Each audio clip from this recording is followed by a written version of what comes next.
when you start thinking about AI and development, how is AI reshaping the role of software engineers today? We know that there's lots of different approaches for doing code generation. We know there's GitHub Copilots and other types of tools. With AI shifting from hands-on coding to more strategic and architecture-driven approach, what do you see as the key elements of that transformation?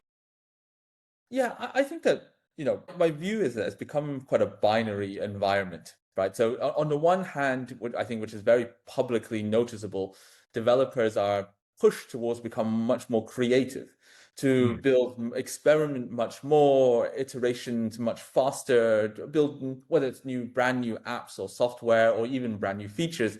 This vibe coding phenomenon has pushed developers to become much more creative. They become the ideas person, so they have every skill set and no excuse now to not become the pioneers of new ideas. On the other side, I think what is less talked about is also the vast quantities of backlog tasks, right?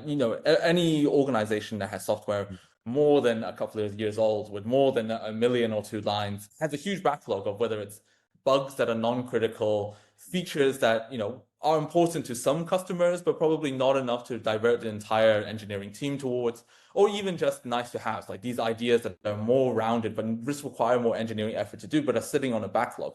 I think that is now the next frontier where people are focusing on to say, it's fun and it's useful to have greenfield projects and vibe code your way through that. But what do we do now in terms of the backlog that we've had maybe years, if not decades of?